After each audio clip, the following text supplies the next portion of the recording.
추석 밤, 한 노숙자 소년이 부유한 저택에 밤새 몰래 들어갔다. 침실을 지나가던 그는 자신의 눈을 믿을 수 없어 얼어붙었다. 벽에는 휠체어를 탄 자신의 초상화가 걸려 있었다. 넋을 잃고 바라보던 그는 막 돌아온 집주인들의 목소리를 들었다. 그들의 대화를 엿듣게 되었는데 박수진 씨와 김민준 씨 부부는 오랫동안 아이를 가지려 했지만 뜻대로 되지 않았다. 그들은 검사와 무익한 시도에 거액을 썼지만 기적은 일어나지 않았다. 그러다 결국 아이를 입양하기로 결정했다. 그로부터 9년이 지났다. 그들은 양아들인 지훈이를 끔찍이 아꼈다. 하지만 어느 날 그들의 가정에 비극이 닥쳤다. 수지는 지난주 친구가 선물해준 소설에 몰두한 채 벽난로 옆 가장 좋아하는 안락 의자에 앉아 있었다. 창밖에는 가을비가 보슬보슬 내리며 유리창을 타고 얇은 물줄기로 흘러내렸다. 집안에는 비 오는 일요일 저녁에만 찾아오는 특별한 정적이 감돌았다.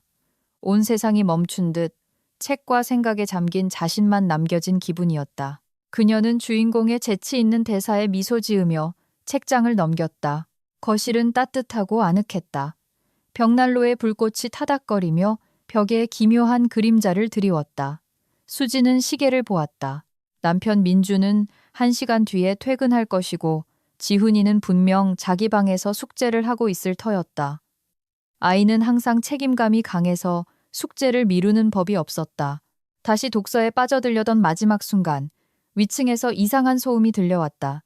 수지는 고개를 들어 귀를 기울였다. 쿵 하는 무거운 소리와 함께 소음이 반복되었다. 그리고 날카로운 비명이 터져 나왔다. 엄마! 아악! 심장이 발끝까지 곤두박질 쳤다. 책이 손에서 미끄러져 바닥에 떨어졌다. 수지는 의자가 흔들릴 정도로 벌떡 일어났다. 온몸에 얼음장 같은 공포의 파도가 스쳤다. 지훈아! 그녀는 숨을 내뱉으며 거실 출구로 달려갔다. 다리는 납처럼 무거웠지만 더 빨리 달리도록 스스로를 채찍질했다. 귀에서는 피가 쿵쾅거렸다. 한 걸음 한 걸음이 관자놀이를 울렸다. 넓은 홀로 뛰쳐나온 그녀는 자신의 눈을 믿을 수 없어 얼어붙었다. 2층으로 이어지는 넓은 대리석 계단 아래 차가운 바닥에 지훈이가 쓰러져 있었다. 아이는 미동도 하지 않았다. 오른팔은 부자연스럽게 뒤틀려 있었고 다리는 이상하게 굽어 있었다. 옆에는 깨진 유리잔이 뒹굴고 있었다. 물이 광택나는 대리석 바닥에 웅덩이를 이루며 퍼져나갔다. 지훈아, 아들아. 수지는 젖은 바닥에 미끄러질 뻔하며 아이에게 달려갔다. 그녀는 무릎을 꿇고 조심스럽게 아들의 머리를 받쳤다. 아이의 얼굴은 창백했고 눈은 감겨 있었다. 이마에는 멍이 들고 있었다. 수지는 아들의 목에 손가락을 대고 맥박을 찾았다.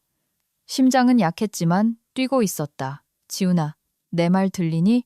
제발 눈 좀 떠봐. 그녀의 목소리는 떨렸다. 눈물이 이미 뺨을 타고 흘러내렸다. 아들아, 제발, 일어나.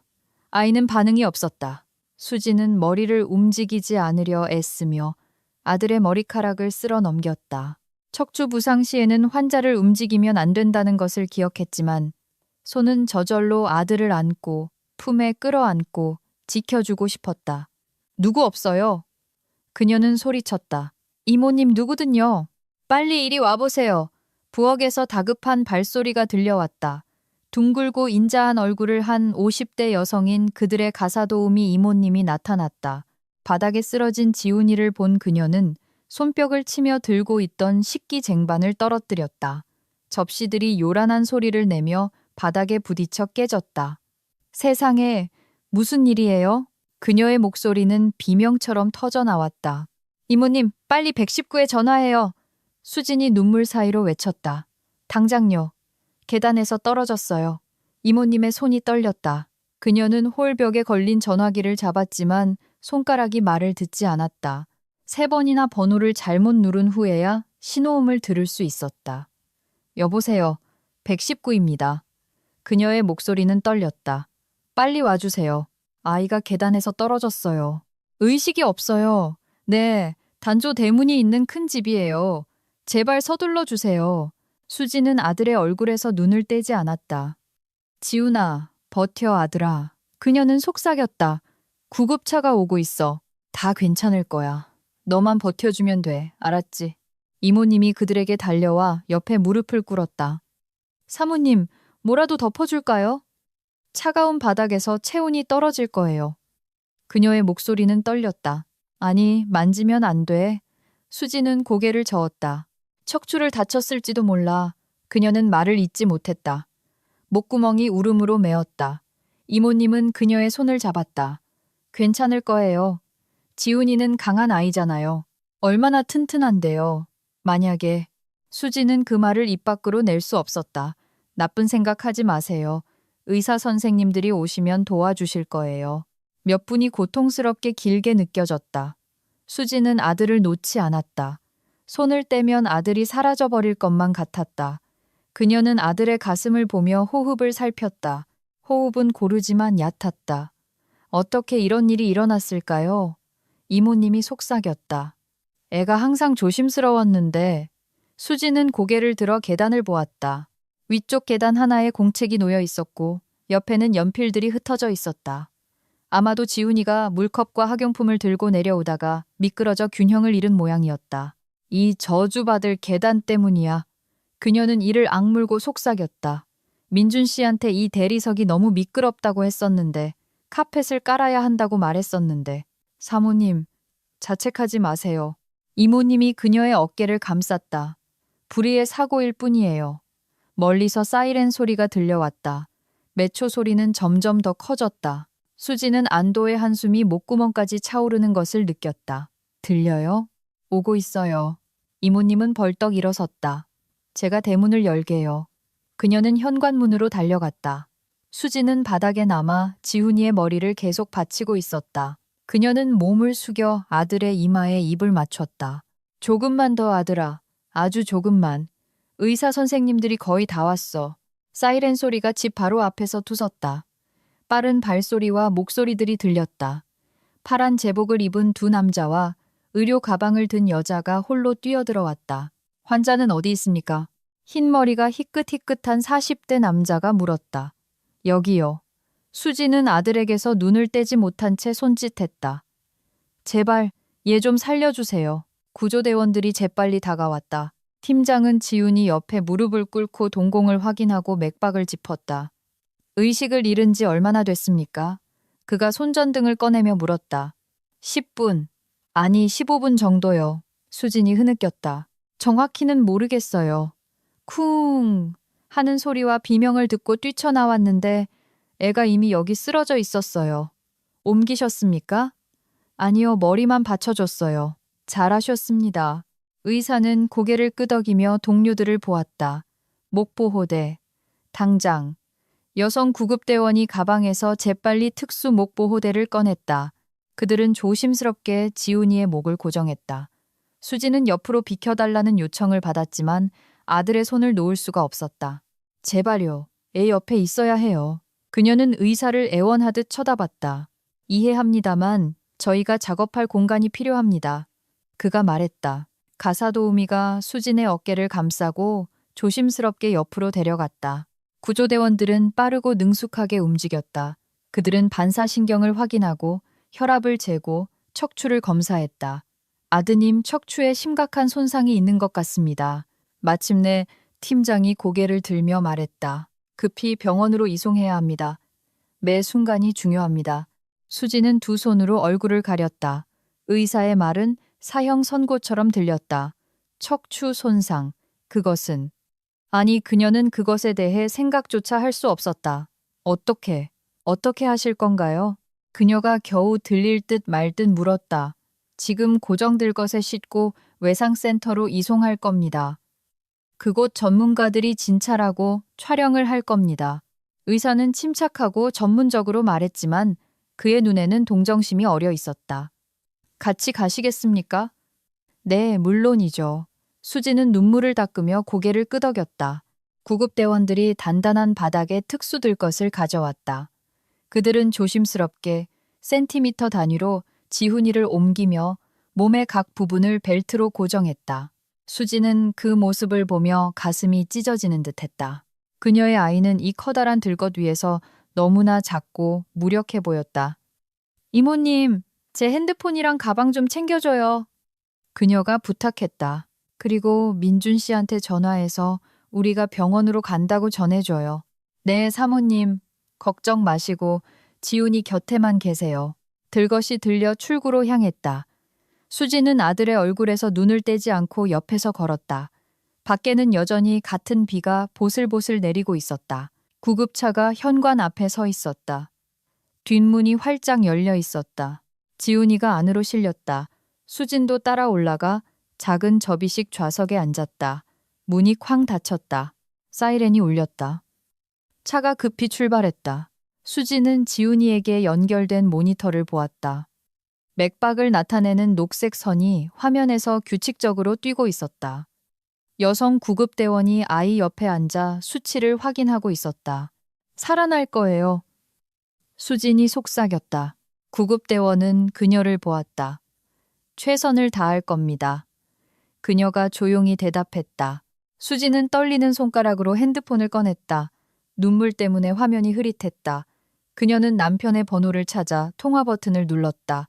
긴 신호음이 영원처럼 느껴졌다. 수진아! 마침내 남편의 목소리가 들렸다. 무슨 일이야? 당신 울어? 민준 씨. 그녀는 거의 말을 할 수 없었다. 지훈이가 계단에서 떨어졌어. 지금 병원으로 가고 있어. 의사들이 척추를 다쳤다고. 전화기 저편에서 침묵이 흘렀다.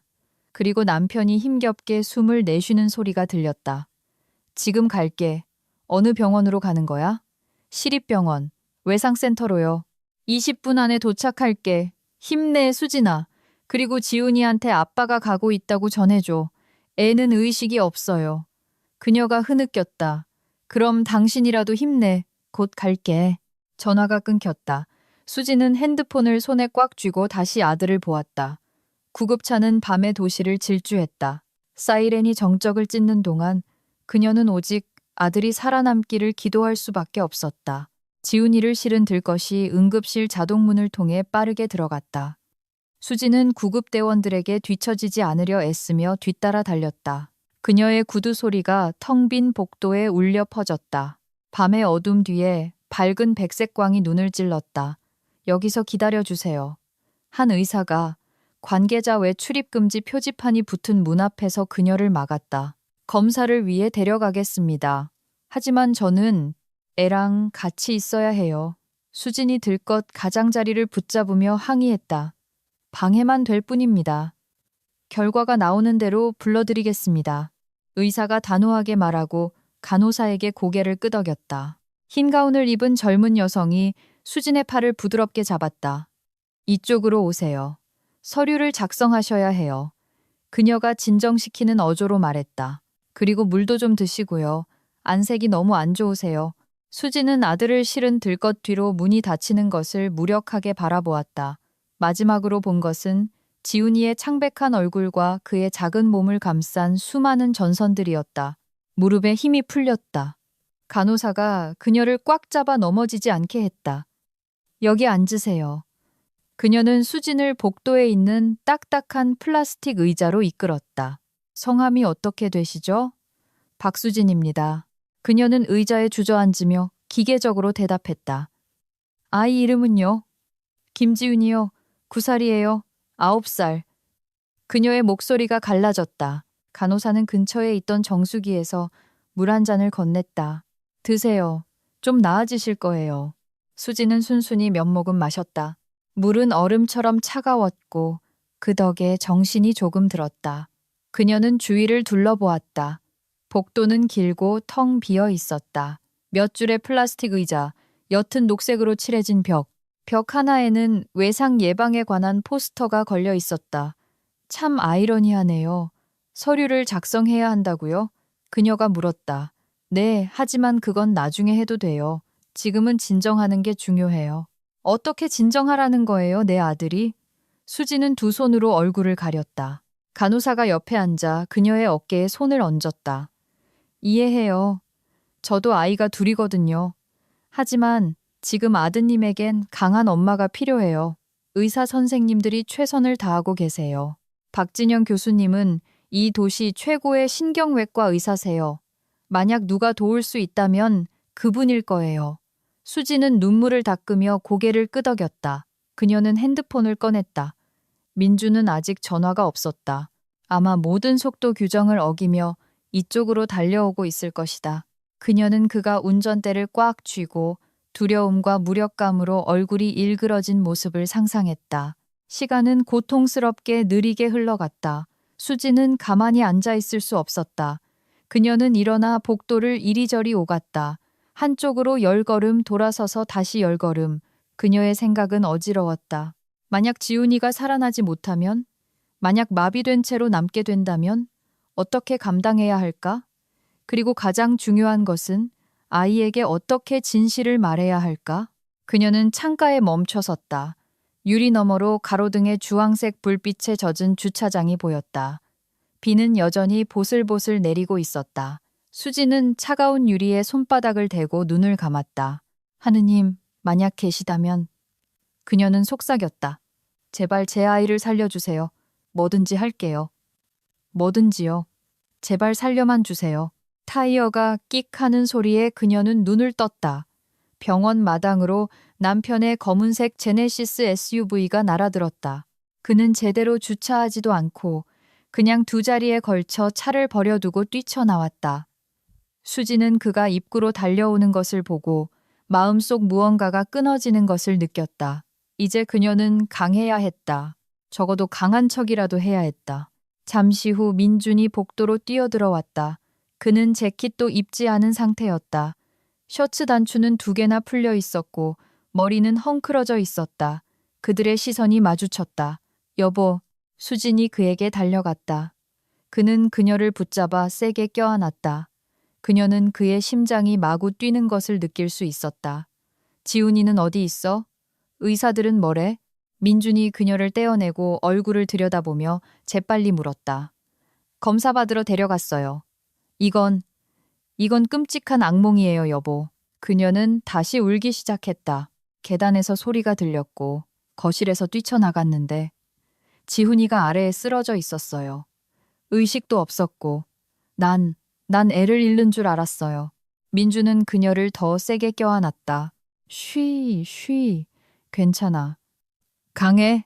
이겨낼 거야. 우리 아들은 싸움꾼이잖아. 의사가. 척추를 다쳤다고 했어요. 수진이 흐느꼈다. 이게 무슨 의미인지 알아요? 민주는 말이 없었다. 물론 그는 알고 있었다. 그의 턱이 굳어졌다. 눈에는 감추려 애쓰는 고통이 스쳤다. 들어간 지 얼마나 됐어? 그가 물었다. 20분 아니 30분쯤. 모르겠어요. 시간이 너무 이상하게 가요. 민주는 주위를 둘러보다가 데스크에서 무언가를 기록하고 있는 간호사를 보았다. 실례합니다. 그가 그녀에게 다가갔다. 김지훈이라는 아이가 실려왔는데요. 제가 아버지입니다. 아이 상태를 좀 알 수 있을까요? 간호사가 고개를 들었다. 아드님은 지금 검사 중입니다. 결과가 나오는 대로 의사 선생님께서 부르실 겁니다. 얼마나 더 기다려야 합니까? 말씀드리기 어렵습니다. 엑스레이, CT, 어쩌면 MRI까지 찍어야 할 수도 있습니다. 시간이 좀 걸릴 겁니다. 민주는 고개를 끄덕이고 아내에게 돌아왔다. 그들은 의자에 나란히 앉았다. 수지는 그의 어깨에 머리를 기댔다.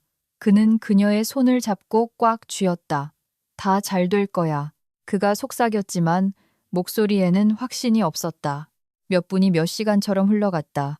복도는 점차 사람들로 채워졌다. 팔이 부러진 환자를 데려온 사람, 타박상으로 온 사람도 있었다. 간호사들과 위생병들이 분주하게 오갔다. 수진과 민주는 서로에게 기댄 채 앉아 기다렸다. 그들은 거의 말을 하지 않았다. 무슨 말을 할 수 있을까? 모든 말이 공허하고 무의미하게 느껴졌다. 수지는 몇 번이나 일어나 지훈이를 데려간 문으로 다가갔다. 마치 생각의 힘으로 검사를 빨리 끝낼 수 있기라도 한 것처럼. 민주는 이모님에게 전화해서 집은 괜찮은지 확인하고 지훈이가 계단을 오르내릴 수 없게 될 경우를 대비해 1층에 아이방을 준비해달라고 부탁했다. 마침내 6시간이 지나 창밖이 밝아오기 시작할 무렵 녹색 수술복을 입은 남자가 복도에 나타났다. 그가 마스크를 벗자 수지는 눈가에 깊은 주름이 진 피곤한 얼굴을 보았다. 박진영 교수였다. 민준이 의자에서 벌떡 일어났다. 선생님, 제 아들은 어떻습니까? 그의 목소리는 긴장으로 가득 차 있었다. 한마디 한마디가 힘들게 나왔다. 외과의는 천천히 그들에게 다가왔다. 그의 얼굴가라와 아무것도 읽을 수 없었다. 수지는 남편의 팔을 붙잡았다. 앉으시죠. 의사가 말했다. 서 있겠습니다. 민준이 잘라 말했다. 제 아들 상태나 말씀해 주시죠. 박 교수는 한숨을 쉬었다. 상태가 위중합니다. 지훈군은 제3, 4번 요추 압박 골절을 입었습니다. 척수가 손상되었습니다. 저희는 필요한 조치를 모두 취했습니다. 척추를 안정시키고 부종을 가라앉히는 약물을 투여했습니다. 하지만 이제는 기다리는 수밖에 없습니다. 뭘 기다린다는 거죠? 수지는 온몸이 오그라드는 것을 느꼈다. 의사는 동정 어린 눈으로 그녀를 보았다. 신체가 어떻게 반응하는지를 기다려야 합니다. 영영 걷지 못할 가능성이 있습니다. 손상이 심각합니다. 신경섬유가 어떻게? 민준이 의사에게 한 걸음 다가섰다. 아니, 그런 일은 없어야 합니다. 아시겠어요, 선생님? 제 아들은 이제 9살입니다. 장애인이 될 순 없어요. 아버님, 심정은 이해합니다만 돈은 얼마든지 드리겠습니다. 민준의 목소리가 절규로 변했다. 얼마든지요. 수도에서, 해외에서 최고의 전문가들을 불러오세요. 제 아들이 다시 일어서게만 해주세요. 수지는 두 손에 얼굴을 묻고 울음을 터뜨렸다. 간호사가 그들에게 달려와 진정시키려 했다. 모로조프 씨, 제발. 박 교수가 그의 어깨에 손을 얹었다. 절망적인 심정은 이해하지만 저희가 신은 아니라는 점을 이해해 주셔야 합니다. 현대의학이 많은 것을 할 수 있지만 모든 것을 할 수는 없습니다. 저는 30년 동안 수술을 해왔고 이런 경우를 수백 건 보았습니다. 때로는 기적이 일어납니다. 예상을 뒤엎고 신체가 회복되기도 하죠. 때로는 그렇지 않고요. 기적을 믿는 수밖에 없습니다. 민주는 뺨을 맞은 듯 비틀거렸다. 그는 휘청거리며 벽에 손을 짚었다. 수진이 그에게 다가가 껴안았다. 이제 저희는 어떻게 해야 하죠? 그녀가 의사에게 겨우 들릴 듯 물었다. 지금 지훈군은 마취에서 깨어나고 있습니다. 1시간 뒤에 보실 수 있을 겁니다. 아이 곁에 있어 주세요. 지지해 주세요. 그게 매우 중요합니다. 박 교수가 말했다. 그리고 앞으로는 경과를 지켜볼 겁니다. 재활치료와 물리치료를 처방할 거고요. 최선을 다해 싸우겠지만 가능성이 있기는 한가요? 민준이 붉어진 눈으로 그를 올려다보았다. 솔직하게 말씀해 주세요. 아이가 다시 걸을 가능성이 조금이라도 있습니까? 의사는 대답을 망설였다. 가능성은 언제나 있습니다. 하지만 약속드릴 수는 없습니다.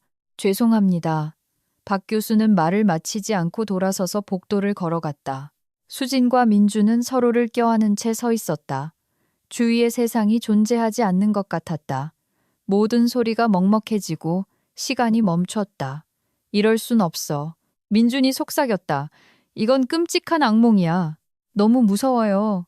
수진이 고백했다. 애한테 뭐라고 말하죠? 모르겠어. 나도 모르겠어, 수진아. 1시간이 견딜 수 없이 길게 느껴졌다. 그들은 같은 플라스틱 의자에 앉아 손을 잡고 있었다. 민주는 몇 번이나 일어나 창가로 갔다가 돌아왔다. 수지는 한 점을 응시하고 있었다. 그녀의 생각은 다른 곳에 있었다. 마침내 아까 그 간호사가 나타났다. 김지훈 군 보호자분. 아이에게 가보셔도 됩니다. 2층 12호실입니다. 그들은 엘리베이터를 타고 올라갔다. 2층 복도는 똑같이 길고 옅은 녹색으로 칠해져 있었다. 약품과 소독약 냄새가 코를 찔렀다. 수지는 다리에 납이 채워진 듯 걸었다. 한 걸음 한 걸음이 힘들었다. 12호실은 복도 끝에 있었다. 문이 살짝 열려 있었다. 민준이 문을 밀고 안으로 들어갔다. 지훈이는 링거를 맞으며 병원 침대에 누워 있었다. 이 하얀 병원 침대에서 그의 작은 모습은 더욱 작아 보였다. 눈은 뜨고 있었지만 시선은 흐릿하고 멍했다. 부모님을 보자 희미하게 미소를 지었다. 엄마, 아빠. 수진이 그에게 달려가 손을 잡고 입술에 가져다 댔다. 아들, 얼마나 놀랐는지 아니? 그녀는 그의 손가락에 입을 맞추며 울었다. 죄송해요. 지훈이가 속삭였다. 그러려던 게 아니었어요. 그냥 물 마시려다 미끄러졌어요. 내 잘못이 아니야. 민준이 침대 반대편으로 와서 아들의 머리에 손을 얹었다. 네가 살아있는 것만으로도 중요해. 지훈이가 몸을 움직이려다 갑자기 얼굴을 찌푸렸다. 그는 이불 아래 자신의 다리를 내려다보고 다시 부모님을 쳐다보았다. 엄마, 왜 다리를 못 움직이겠어요? 그의 목소리가 떨렸다. 움직이려고 하는데 말을 안 들어요. 수진과 민주는 서로를 쳐다보았다. 두 사람의 눈에는 같은 질문이 담겨 있었다. 뭐라고 말해야 할까? 9살 아이에게 그의 인생이 영원히 바뀌었을지도 모른다는 사실을 어떻게 설명해야 할까? 민주는 침을 삼키고 침대 가장자리에 앉았다. 아들, 그가 천천히 단어를 고르며 시작했다. 네가 크게 다쳤어. 넘어지면서 심하게 부딪혔단다. 의사 선생님들이 수술을 해주셨어. 그래서 이제 어떻게 돼요? 지훈이의 목소리에 공포의 기색이 서렸다. 못 걷는 거예요? 아직은 몰라. 수진이 그의 손을 쥐며 솔직하게 대답했다. 의사 선생님들은 시간이 필요하다고 하셨어. 기다려야 한대. 하지만 약속할게. 민준이 몸을 더 가까이 숙여 아들의 눈을 똑바로 보았다. 아빠가 약속할게. 네가 다시 일어서도록 최선을 다할 거야. 모든 걸 다 할게, 알겠니? 최고의 의사 선생님들을 찾고 어떤 치료든 받을 거야. 엄마랑 아빠가 널 버리지 않아. 지훈이는 고개를 끄덕였지만 뺨을 타고 눈물이 흘러내렸다. 무서워요, 아빠. 알아, 아들. 우리 모두 무서워. 하지만 우린 함께고 이겨낼 수 있을 거야. 창밖으로 동이 트는 동안 그들은 셋이서 손을 잡고 있었다. 새로운 날이 시작되었지만 그들의 삶은 이미 결코 예전 같지 않을 것이었다. 그날 이후 병원은 그들의 현실이 되었다. 수지는 거의 병실을 떠나지 않고 아들 침대 옆 간이 침대에서 잠을 잤다. 민주는 매일 저녁 퇴근 후 음식을, 책을, 장난감을, 지훈이를 조금이라도 기쁘게 할 수 있는 모든 것을 가져왔다. 하지만 날이 갈수록 희망은 점점 줄어들었다. 지훈이는 여전히 다리를 느끼지 못했다. 의사들은 검사를 하고 치료 계획을 바꿨지만 아무것도 도움이 되지 않았다. 수지는 아들이 천장만 바라보며 누워있는 것을 보며 앞으로 길고도 긴 싸움이 기다리고 있음을 깨달았다. 매일매일 작은 승리 하나하나를 위한 싸움. 그리고 그녀는 이 길을 끝까지 갈 힘이 그들에게 있을지 알 수 없었다. 수지는 1층에 있는 아이의 침실 창가에 서서 눈 덮인 정원을 바라보고 있었다. 1년 전 그들은 예전 서재를 지훈이의 방으로 개조했다. 이곳은 그들의 삶을 영원히 바꿔놓은 저주받을 계단을 오르내릴 필요가 없었다. 민주는 인부들을 고용했다. 그들은 문틀을 넓히고 화장실에 특수 손잡이를 설치하고 입구에 경사로를 만들었다. 집은 재활센터처럼 변해갔다. 지난 1년은 힘겨운 기다림 속에서 흘러갔다. 5번의 수술. 5번 동안 그들은 바로 이 시술이 지훈이에게 걷는 능력을 되찾아줄 것이라고 희망했다. 5번의 희망은 혹독한 현실 앞에서 산산조각 났다. 엄마, 또 앉아요? 침대에서 졸린 목소리가 들려왔다. 수진이 돌아보았다. 지훈이가 팔꿈치로 몸을 일으켜 반쯤 어둠 속에서 그녀를 보고 있었다. 별 모양의 야간등이 그의 야윈 얼굴에 부드러운 푸른빛을 던졌다. 1년 동안 아이는 많이 변했다. 살이 빠지고 창백해졌으며 10살 아이에게는 어울리지 않는 어른스러운 슬픔이 눈에 서려 있었다. 잠이 안 오네, 아들. 그녀는 침대로 다가가 가장자리에 앉으며 고백했다. 몸은 어때? 아픈 데는 없고? 네, 괜찮아요. 지훈이가 어깨를 으쓱했다. 그냥 좀 피곤해요. 수지는 그의 머리를 쓰다듬었다. 머리카락이 더 길어졌다. 지훈이는 머리 깎기를 거부했다. 상관없다고 말했다. 사실 최근 몇 달 동안 그는 많은 것에 무관심해졌다. 웃음을 잃었고 좋아하던 장난감도 거의 가지고 놀지 않았고 만화 영화를 틀어달라고 조르지도 않았다. 그저 누워서 천장만 바라볼 뿐이었다. 책이라도 읽어줄까? 그녀가 제안했다. 옛날에 자기 전에 책 읽어주는 거 정말 좋아했잖아. 기억나? 싫어요, 엄마. 그냥 누워 있을래요. 지훈아, 수진이 그의 손을 잡았다. 네가 힘든 거 알아? 우리 모두 힘들어. 하지만 포기하면 안 돼.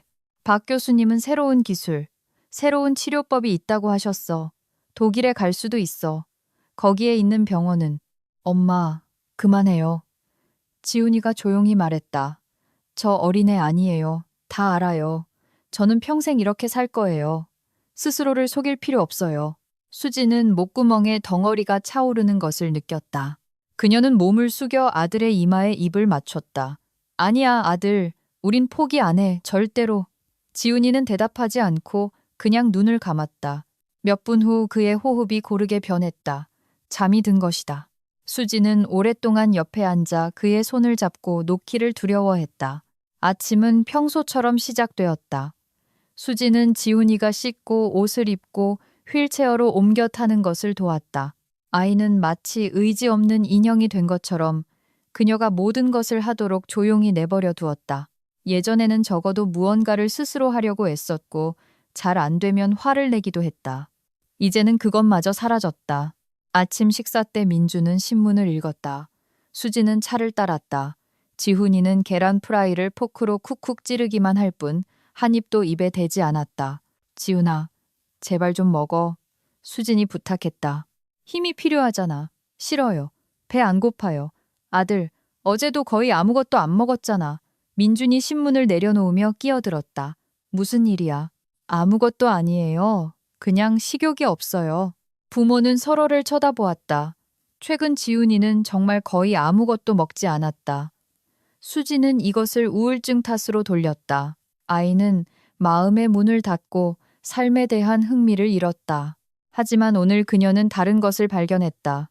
눈 밑 다크서클이 더 짙어졌다. 피부는 어딘가 건강하지 않은 회색빛을 띠었다. 지훈아, 몸은 괜찮니? 그녀가 가까이 다가가 그의 이마에 손을 대며 물었다. 열은 없는 것 같은데. 엄마, 그냥 놔둬요. 괜찮다니까요. 그가 뿌리쳤다. 하지만 수지는 괜찮지 않다는 것을 보았다. 무언가 잘못되었다. 어머니의 마음은 위험을 감지했다.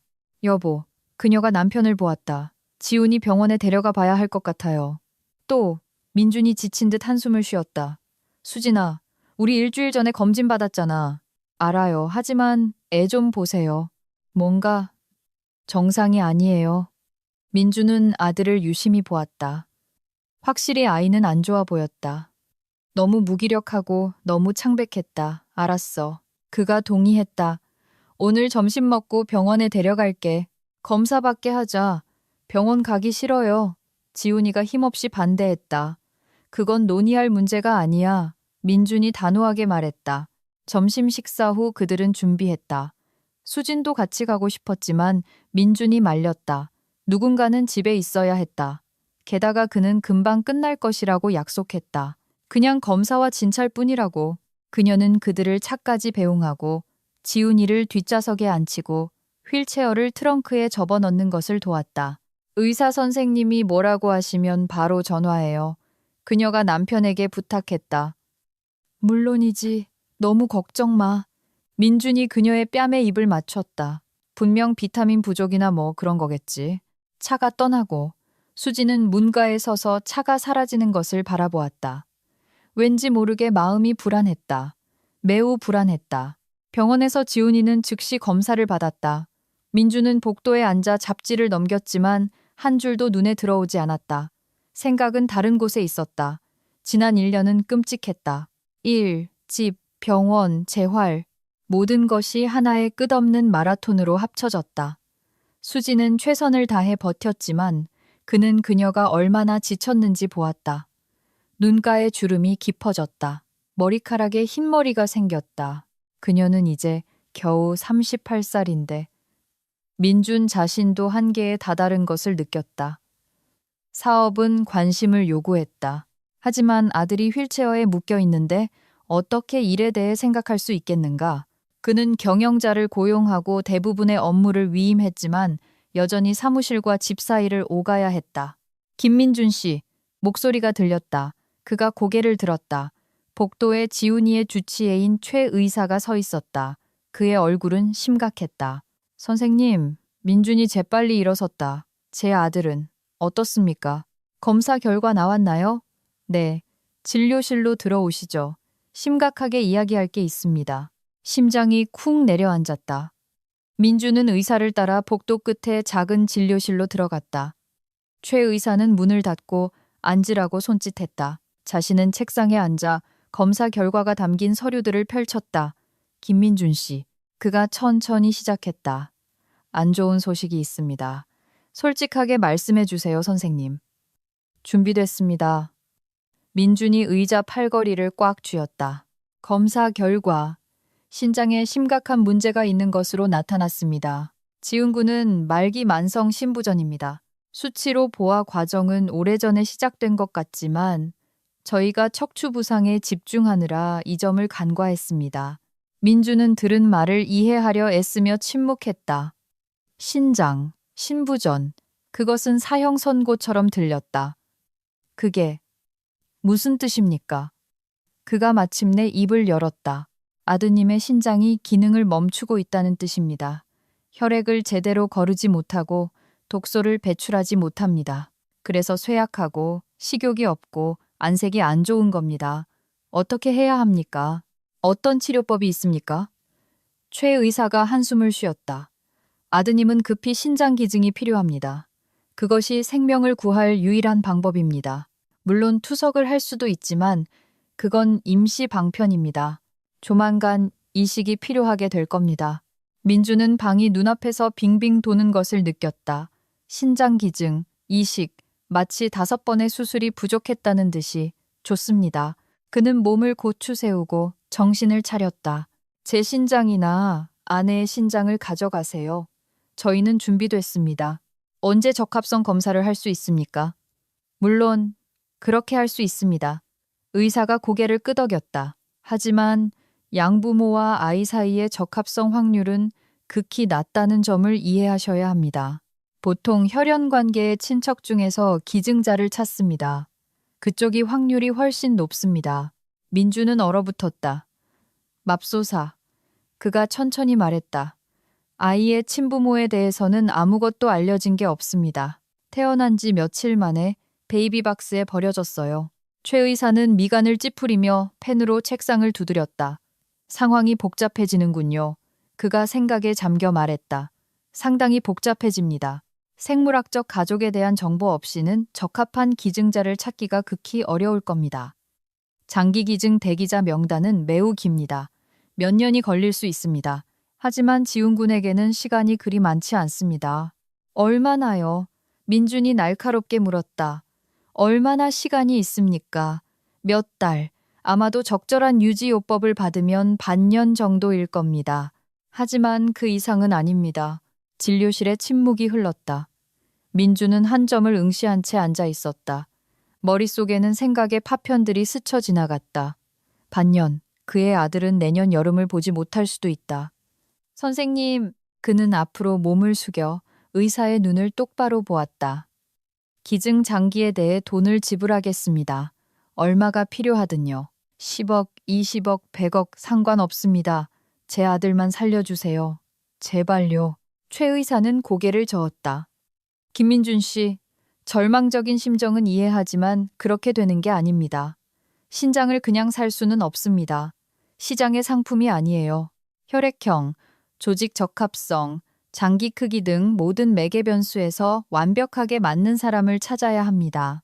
그리고 그런 기증자를 찾더라도 그의 동의, 건강검진, 법적 절차가 필요합니다. 그럼 그렇게 해주세요.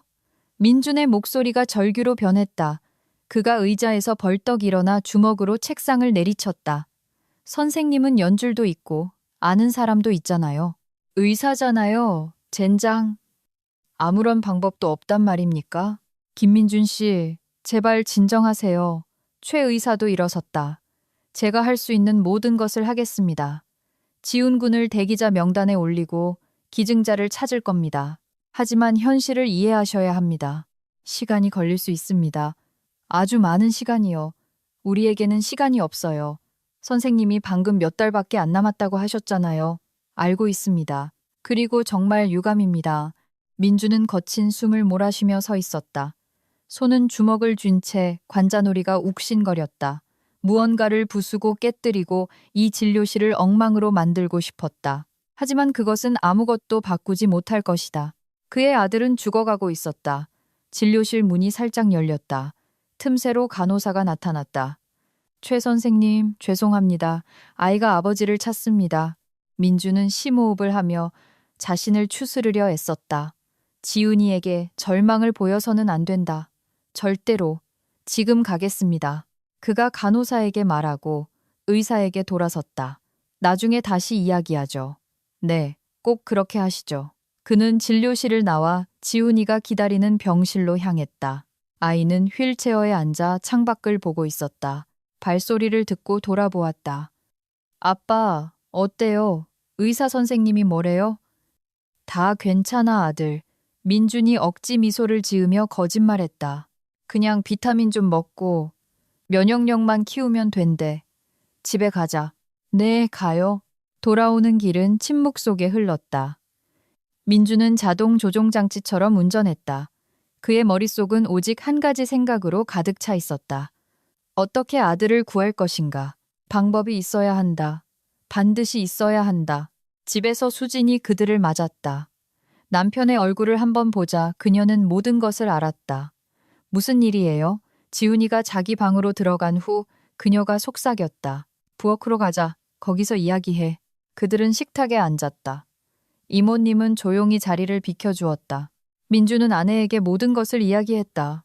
신부전, 이식의 필요성, 그리고 남은 시간이 얼마 없다는 것까지. 수지는 들으며 눈물이 뺨을 타고 흘러내렸다. 남편이 말을 마치자 그녀는 두 손으로 얼굴을 가렸다. 왜? 그녀가 흐느꼈다. 왜 우리에게 이렇게 많은 시련이 닥치는 걸까요? 얼마나 더 견뎌야 하죠? 처음에는 아이를 가질 수 없었고, 그 다음엔 저 저주받을 계단, 이제는 이것까지. 언제쯤 끝날까요? 민주는 그녀를 껴안고 자신에게 끌어당겼다. 나도 몰라, 수진아. 나도 몰라. 하지만 우린 이겨낼 거야. 듣고 있어? 우린 반드시 이겨낼 거야. 어떡해요? 기증자를 어디서 구해요? 우리는 애 진짜 부모가 누군지도 모르잖아요. 찾아낼 거야. 온 세상을 뒤져서라도 찾아낼 거야. 그들은 부엌의 정적 속에서 서로를 껴안고 앉아 있었다. 창밖으로 어둠이 짙어지고 있었다. 집 어딘가에서 텔레비전이 켜졌다. 아마 지훈이가 만화를 보고 있을 것이다. 평범한 삶은 계속되었고 그들의 세상은 무너지고 있었다. 보육원에 전화해 볼게. 민준이 갑자기 말했다. 거기에 무슨 정보라도 있을지 몰라. 뭐라도 아무것도 없는 거 알잖아요. 이미 들었잖아요. 아이는 버려졌다고. 쪽지도 단서도 없었다고. 그래도 시도해 볼 거야. 모든 가능성을 이용해야 해. 수지는 고개를 끄덕였다. 그녀는 그것이 소용없다는 것을 알았다. 하지만 물에 빠진 사람은 지푸라기라도 잡는 법이다. 무서워요, 여보. 그녀가 속삭였다. 애를 잃을까봐 너무 무서워요. 잃지 않을 거야. 그가 단호하게 말했다. 내가 그렇게 두지 않아. 어떤 대가를 치르더라도. 그들은 오랫동안 부엌에 앉아 손을 잡고 있었다. 각자 다른 생각을 했지만 생각은 한 가지를 맴돌았다. 어떻게 지훈이를 구할 것인가. 그들이 그토록 사랑하고 그들에게 전부가 된 그들의 아들을, 그리고 아이 방에서 지훈이는 침대에 누워 천장을 바라보고 있었다. 그는 부모님이 부엌에서 이야기하는 소리를 들었다. 비록 말은 알아듣지 못했지만, 하지만 그는 바보가 아니었다. 병원에서 돌아왔을 때 그들의 얼굴을 보았다. 아버지의 눈에 서린 공포, 어머니의 눈물을 보았다. 무언가 잘못되었다. 아주 나쁜 일이.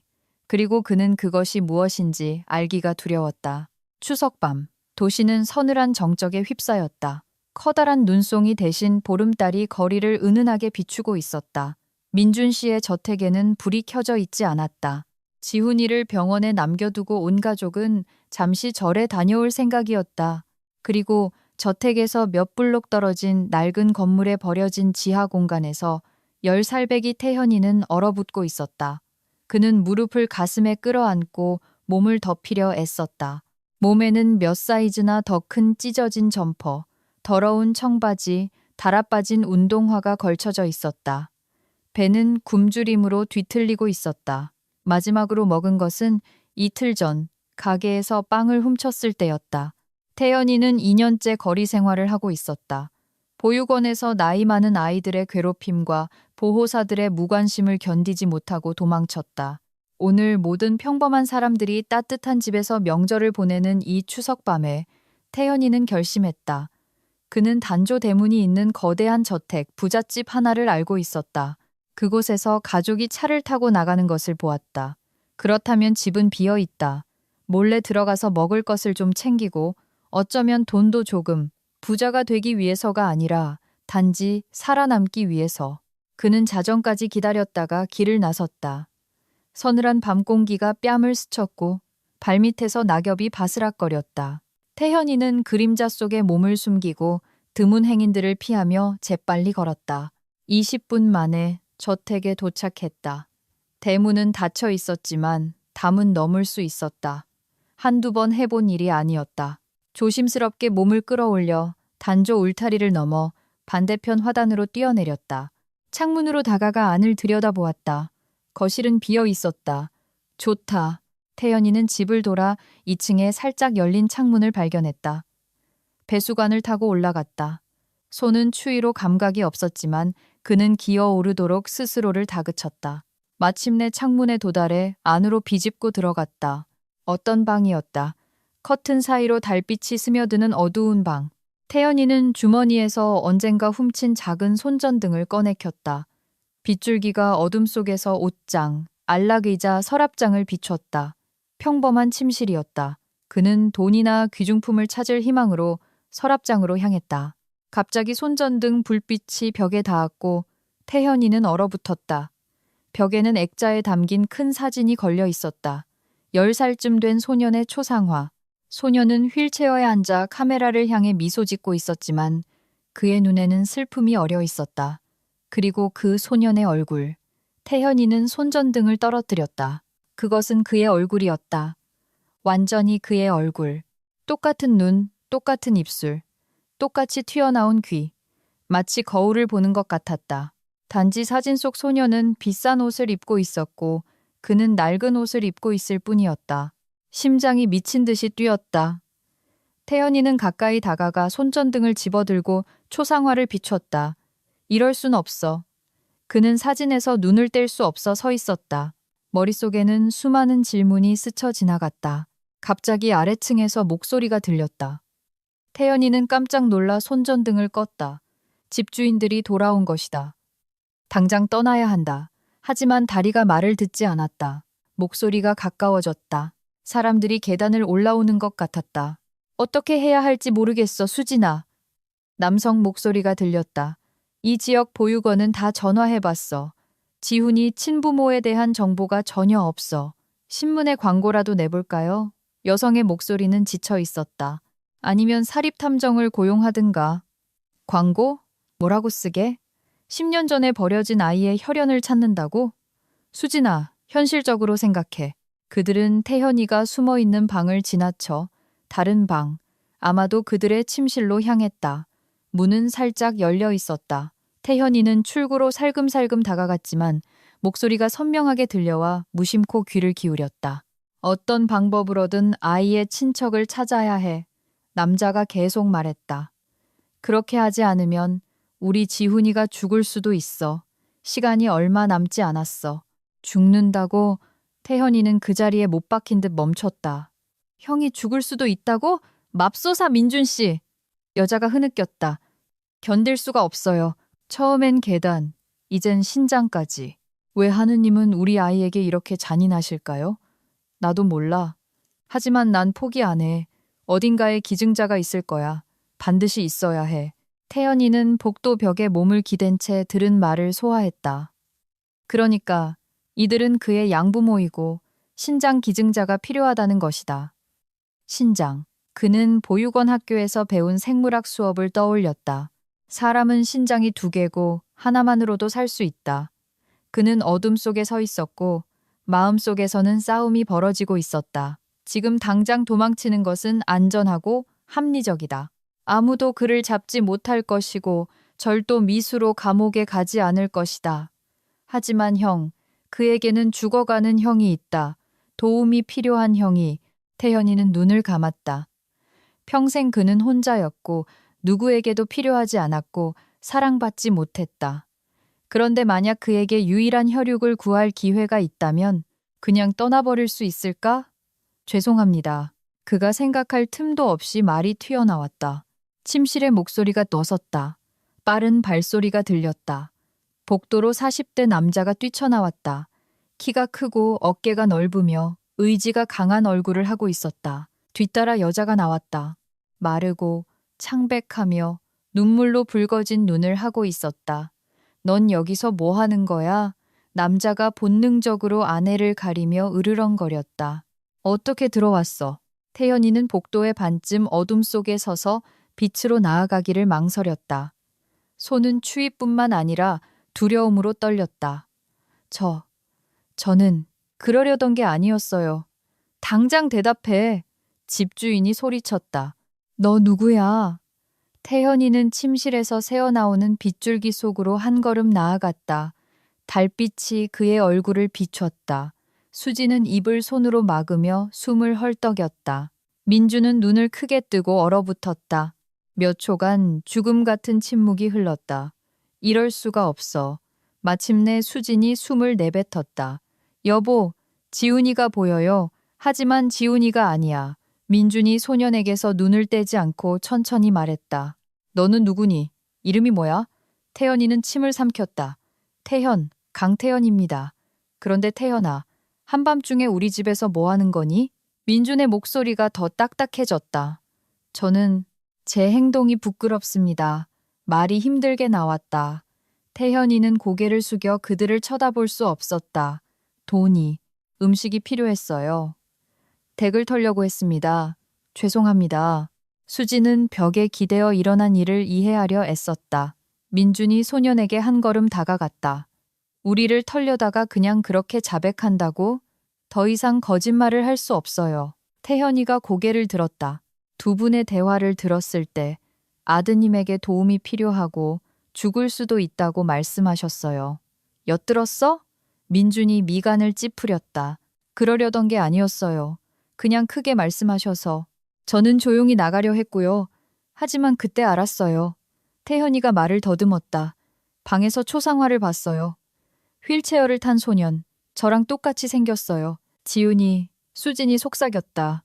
지훈이 초상화를 봤다고? 내 부모님은 어디 계시니? 내가 어디 있는지 아셔? 부모님 없어요. 태연이가 낮은 목소리로 대답했다. 2년 전에 보육원에서 도망쳤어요. 그 후로 길에서 살고 있어요. 세상에. 수진이 가까이 다가가 소년의 얼굴을 살폈다. 끔찍해라. 아이가 길에서 살다니. 이런 날씨에. 괜찮아요. 태현이가 투덜거렸다. 익숙해요. 민주는 마치 수수께끼를 풀려는 듯 그를 뚫어지게 쳐다보았다. 보육원 출신이라고? 어느 보육원? 6번 보육원이요. 도시 외곽에 있는. 맙소사. 수진이 손뼉을 쳤다. 여보, 그건 우리가 지훈이를 데려온 보육원이 아니에요. 그들은 서로를 쳐다보았다. 복도의 공기가 무거워졌다. 태현이는 어른들이 눈빛을 교환하며 말없이 무언가를 이해하는 것을 보았다. 언제 태어났니? 민준이 날카롭게 물었다. 2월 15일이요. 태현이가 대답했다. 10살이에요. 지훈이 생일도 너랑 같은 날이야. 수진이 속삭였다. 그리고 걔도 10살이고. 쌍둥이. 민주는 손으로 얼굴을 쓸어내렸다. 세상에. 그동안 지훈이에게 형이 있었는데 우린 몰랐던 거야. 태현이는 정보를 소화하며 침묵했다. 그러니까 사실이었다. 그에게 정말로 형이 있었다. 꿈도 환상도 아니었다. 그가 자주 꿈꾸던 실제 쌍둥이 형이. 왜 우릴 갈라놓았어요? 그가 조용히 물었다. 왜 걔는 여기 있고 저는 거기 있었어요? 수진이 아주 가까이 다가와 그의 눈을 들여다보았다. 지훈이와 똑같은 눈. 우리는 몰라. 그녀가 고백했다. 지훈이를 데려올 때, 갓난아기 때 보육원 앞에 버려졌다고 들었어. 쪽지도 부모에 대한 정보도 없었어. 쌍둥이가 있을 거라고는 상상도 못했지. 태현이는 마치 비현실적인 꿈속에 있는 것처럼 서 있었다. 1시간 전만 해도 그는 지하에서 얼어붙으며 강도를 계획하고 있었는데 지금은 호화로운 저택에 서서 그의 형의 양부모일지도 모르는 사람들과 이야기하고 있다. 배고프니? 수진이 갑자기 물었다. 태현이는 고개를 끄덕였다. 그녀는 그의 손을 잡았다. 그녀의 손바닥은 따뜻하고 부드러웠다. 부엌으로 가자. 내가 뭐 좀 데워줄게. 그들은 아래층으로 내려갔다. 부엌은 대리석 조리대와 최신식 가전제품으로 가득한 거대한 공간이었다. 태현이는 의자에 앉아 피로로 다리가 후들거리는 것을 느꼈다. 수지는 스토브 앞에서 분주하게 움직이며 국을 데웠다. 태현아. 민준이 그의 맞은편에 앉았다. 네가 우리 대화를 들었다고 했지. 그럼 내 형에게 신장 기증이 필요하다는 걸 알겠구나. 알아요. 태현이가 그를 보았다. 제가 돕고 싶어요. 그게 무슨 의미인지 이해하니? 이건 큰 수술이야. 위험도 따르고 이해해요. 하지만 제 형이잖아요. 죽게 내버려 둘 수 없어요. 태현이의 목소리가 강해졌다. 평생 혼자였어요. 그런데 이제 쌍둥이가 있다는 걸 알았어요. 그리고 제가 그 애를 구해야 해요. 반드시. 수진이 그의 앞에 김이 모락모락 나는 국그릇을 놓아주었다. 태현이는 숟가락을 들고 마치 음식을 빼앗길까 두려운 사람처럼 개걸스럽게 먹기 시작했다. 천천히, 서두르지 마. 그녀가 부드럽게 말했다. 더 있으니까. 태현이는 숟가락을 내려놓았다. 그러니까 이건 정말 사실이었다. 그가 꿈꿔왔던 모든 것, 그 희미한 기억들이 현실이었다. 보고 싶어요. 그가 말했다. 제 형을요. 그래도 돼요? 물론이지. 수진이 고개를 끄덕였다. 하지만 먼저 씻고 옷 갈아입고 좀 쉬어야 해.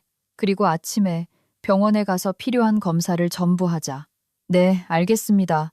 태연이가 순순히 고개를 끄덕였다. 수지는 그를 1층 욕실로 안내하고 샤워기에 뜨거운 물을 틀어주고 깨끗한 수건과 비누를 주었다. 편하게 씻어. 내가 깨끗한 옷 가져다 줄게. 혼자 남게 된 태연이는 옷을 벗고 뜨거운 물줄기 아래 섰다. 2년 만에 처음으로 진짜 샤워를 했다. 물이 먼지와 추위와 피로를 씻어냈다. 그는 눈을 감고 서서 이것이 현실이라는 것을 믿을 수 없었다. 샤워를 마치고 나왔을 때 의자에는 청바지, 따뜻한 스웨터, 깨끗한 속옷과 양말이 깔끔하게 개어져 놓여 있었다. 모두 그의 사이즈에 딱 맞았다. 태현이는 옷을 입고 거울에 비친 자신을 보았다. 깨끗한 얼굴, 빗은 머리, 평범한 옷. 그는 노숙자가 아닌 평범한 소년처럼 보였다. 부엌으로 돌아왔다. 수지는 식탁을 차려놓았다. 국 외에도 전, 우유, 과일이 있었다. 먹어. 부끄러워하지 말고. 그녀가 미소 지었다. 태연이는 먹었고 갑자기 눈물이 핑 돌았다. 마지막으로 누군가 그를 돌봐준 것이 언제였을까?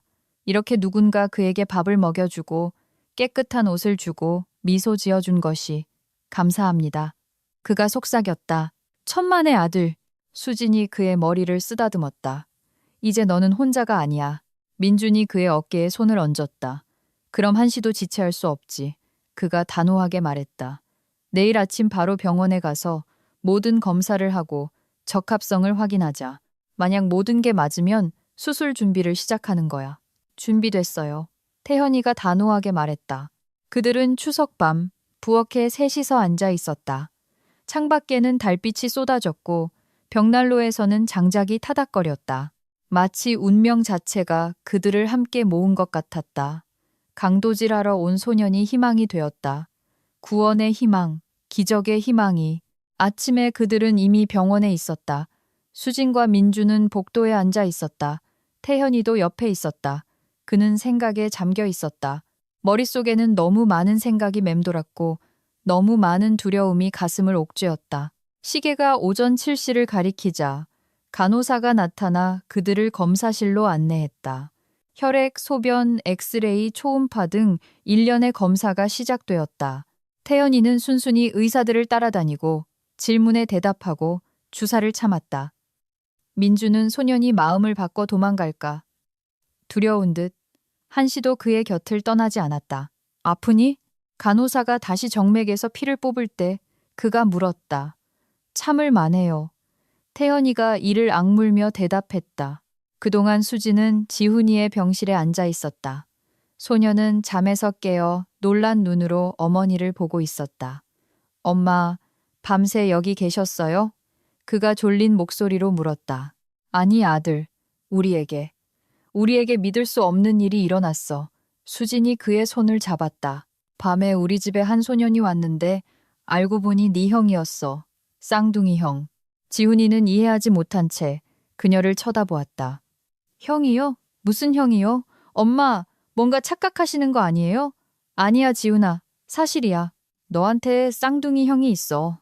어릴 때 헤어졌는데 이제 찾았어. 그리고 가장 중요한 건 그 애가 너를 돕고 싶어 한다는 거야. 자기 신장을 주겠대. 지훈이는 자신이 입양하라는 것을 알고 있었다. 부모님은 그것을 숨긴 적이 없었다. 지훈이는 정보를 소화하며 침묵했다. 그의 눈에는 희망과 섞인 불신이 읽혔다. 그리고 그냥 그렇게 저를 알지도 못하는데 동의했다고요? 응, 아들. 자기 형이 죽는 걸 내버려 둘 수 없다고 했어. 지훈이의 눈에 눈물이 고였다. 그는 어머니가 보지 못하도록 벽 쪽으로 돌아 누웠다. 만나고 싶어요. 그가 속삭였다. 곧, 아가. 모든 검사가 끝나면 3시간은 고통스럽게 길게 느껴졌다. 태연이는 수십 개의 검사를 거치고 수백 개의 질문에 대답했다. 최 의사는 결과가 얼마나 중요한지 알기에 모든 단계를 직접 감독했다. 마침내 오전 10시경 의사가 서류 폴더를 들고 검사실에서 나왔다. 민준이 의자에서 벌떡 일어섰다. 마침 지훈이 병실에서 내려온 수진도 달려갔다. 선생님 어때요? 민준이 조급하게 물었다. 최 의사는 미소를 지었다. 지난 몇 달 동안 민준 씨 부부는 그의 얼굴에서 처음으로 미소를 보았다. 결과가 나왔습니다. 태현 군은 정말로 지훈 군의 쌍둥이 형입니다. 혈액형이 일치합니다. 조직 적합성도 완벽합니다. 100% 기증자로 적합합니다. 수지는 두 손으로 얼굴을 가리고 울음을 터뜨렸다. 지난 몇 달간의 두려움, 절망, 무력감이 모두 그 눈물 속에 쏟아져 나왔다. 민주는 그녀를 껴안았고 그녀는 그도 떨고 있는 것을 느꼈다. 정말 다행이에요. 그녀가 흐느꼈다. 우리 아들이 살 수 있어요. 지훈이가 살 수 있어요. 태연이는 벽에 기댄 채 옆에 서 있었다. 그는 이 장면을 자신의 검사 결과에 그토록 기뻐하는 낯선 사람들을 지켜보았다. 그리고 마음속 무언가가 움직였다. 따뜻하고 낯선 무언가가. 민주는 아내를 놓고 태연이에게 다가갔다. 그의 눈높이에 맞추기 위해 한쪽 무릎을 꿇었다. 그의 어깨에 손을 얹었다. 태연아, 그가 진지하게 말했다. 다시 한번 물어야겠다. 이게 올바른 결정이라고 확신하니? 이건 큰 수술이야. 아플 거고 회복도 오래 걸릴 거야. 너는 마음을 바꿀 모든 권리가 있고 아무도 널 비난하지 않을 거야. 태연이는 그의 눈을 똑바로 쳐다보았다. 이 남자의 눈에서 그는 아들을 잃을까봐 두려워하는 공포를 보았고 실망시킬 수 없다는 것을 깨달았다. 확신해요. 그가 단호하게 말했다. 비록 속으로는 공포로 오그라들었지만 제 형이에요. 죽게 내버려 둘 수 없어요. 아프더라도 무섭더라도 저는 이걸 해야 해요. 민주는 고개를 끄덕이며 그의 어깨를 더 꽉 쥐었다. 넌 정말 용감한 아들이구나. 고맙다. 최 의사가 헛기침을 했다. 모두 동의하신다면 내일 아침에 수술을 진행할 수 있습니다. 두 아이 모두 준비시켜야 합니다. 수술 전 처치를 해야 하고요. 박수진 씨, 김민준 씨, 수술 동의서에 서명하셔야 합니다. 필요한 건 뭐든지 서명하겠습니다. 민준이 재빨리 말했다. 좋습니다. 그럼 제 진료실로 가시죠. 부모님이 서류 작업을 하는 동안 태현이는 지훈이가 있는 같은 병실로 안내되었다. 간호사가 문을 열고 소년을 안으로 살짝 밀어 넣었다. 서로 인사하렴. 그녀가 미소 짓고는 나가서 둘만 남겨두었다. 태현이는 문턱에서 얼어붙었다. 지훈이는 베개에 기댄 채 침대에 누워 있었다. 그들은 서로를 보며 눈을 믿을 수 없었다. 마치 거울을 보는 것 같았다. 똑같은 눈, 똑같은 이목구비, 심지어 왼쪽 뺨의 점까지 둘 다 같은 위치에 있었다. 안녕. 지훈이가 먼저 침묵을 깼다. 내가 정말 내 형이야? 그런 것 같아. 태현이가 머뭇거리며 가까이 다가갔다.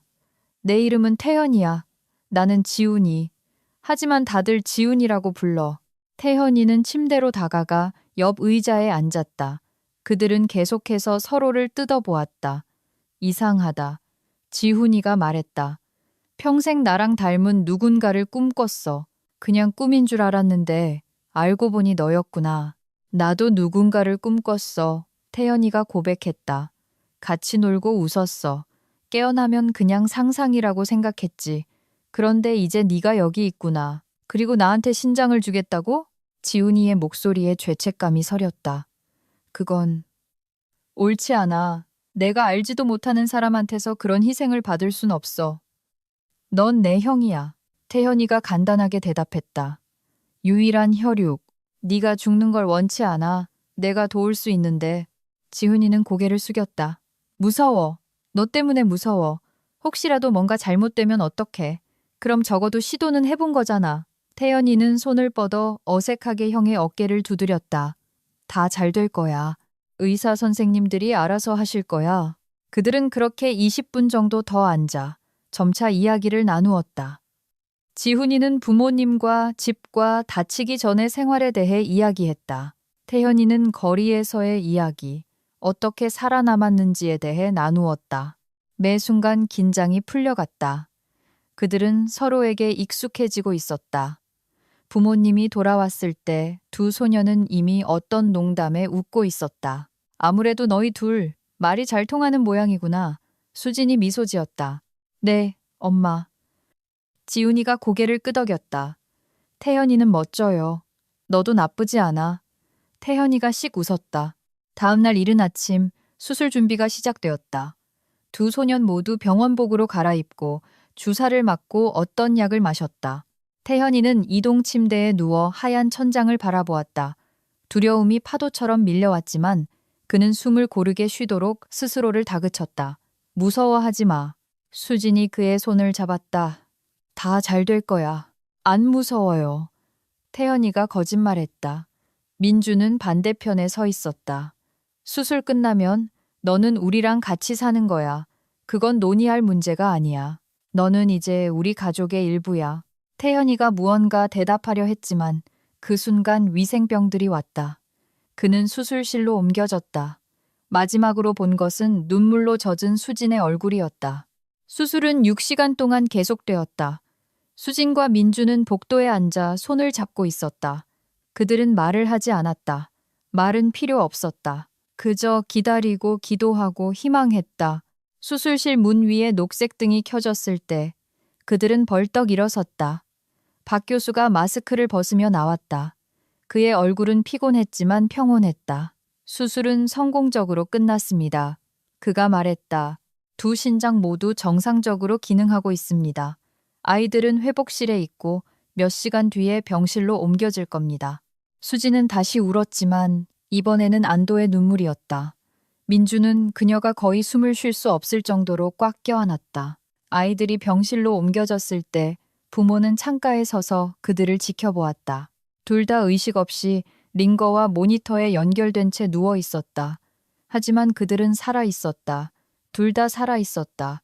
정말 용감한 아이야. 수진이 눈물을 닦으며 말했다. 제대로 알지도 못하는 형에게 자기 신장을 주다니. 이건 정말 믿을 수 없는 일이야. 그래, 민준이 동의했다. 용감한 아이야. 많은 어른들보다 더 용감해. 수진아, 내가 생각해봤는데 우리 태연이도 입양하자. 공식적으로, 합법적으로. 아이에게 가족을 만들어주자. 진짜 가족을.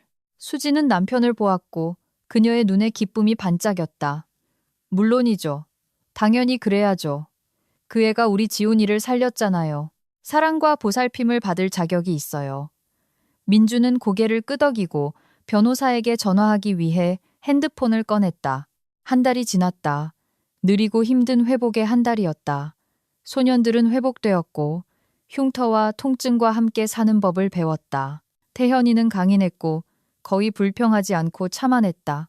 지훈이는 죄책감을 느끼며 어떻게든 형을 격려하려 애썼다. 수진과 민주는 두 아들 모두를 돌보고 최고의 의사들을 고용하고 약을 사고 식단을 관리했다. 집은 병원처럼 변했지만 아무도 불평하지 않았다. 그리고 마침내 그날이 왔다. 택배기사가 봉인이 된 봉투를 배달했다. 민주는 떨리는 손으로 그것을 열고 글자들을 훑어보고 미소를 지었다. 수진아, 얘들아, 이리 와봐. 그가 불렀다. 모두 거실에 모였다. 지훈이는 휠체어에 앉아 있었다. 태현이는 소파 옆에 앉았다. 수지는 벽난로 근처에 서 있었다. 얘들아, 민준이 엄숙하게 시작했다. 오늘 우리는 축하 저녁 식사를 할 거야. 특별한 축하야. 무슨 축하요? 지훈이가 놀라서 물었다. 수진이 태현이에게 다가가 어깨를 감쌌다. 오늘 태현이가 공식적으로 우리 가족의 일부가 되었어. 그녀가 그의 정수리에 입을 맞추며 말했다. 입양 서류가 효력을 발휘했어. 이제 너는 김태현이야. 태현이는 얼어붙었다. 그는 이 사람들을, 그녀의 친절한 눈을 가진 수진을, 그의 단단한 미소를 가진 민준을, 기쁘게 손뼉치는 지훈을 보았고 생애 처음으로 그에게 집이 생겼다는 것을 깨달았다. 진짜 집, 감사합니다. 그가 목구멍에 덩어리가 차오르는 것을 느끼며 힘겹게 말했다. 저녁에 그들은 넷이서 식탁에 둘러앉았다. 이모님은 갈비찜, 잡채, 샐러드, 전 등 축하 저녁 식사를 준비했다. 그들은 계획, 학교, 다가오는 여름 등 세상 모든 것에 대해 이야기했다. 정말 행복해. 수진이 두 아들을 보며 고백했다. 이제 우리에겐 두 아들, 두 멋진 아들이 있어. 난 항상 대가족을 꿈꿨어. 나도 정말 행복해. 민준이 아내에게 입을 맞췄다. 마치 모든 퍼즐 조각이 마침내 맞춰진 것 같아. 우리 가족이 완성되었어. 태연이는 지훈이를 보았고 형은 그에게 미소로 답했다. 그들은 말없이 서로를 이해했다. 어릴 때 끊어졌던 유대감이 회복되었다. 그들은 함께였다. 마침내 함께. 지훈아, 내일 내가 운동하는 거 도와줄게. 태연이가 말했다. 의사 선생님이 매일 해야 한다고 했어. 좋아. 지훈이가 고개를 끄덕였다. 그럼 너는 나 수학 좀 도와줄래? 진도를 많이 놓쳤어. 물론 도와줄게. 수지는 그들을 보며 눈물 사이로 미소 지었다. 헤어졌던 두 소년, 두 형제가 다시 함께였다. 그리고 그들 앞에는 새로운 삶이 기다리고 있었다. 사랑과 보살핌과 희망으로 가득 찬 삶이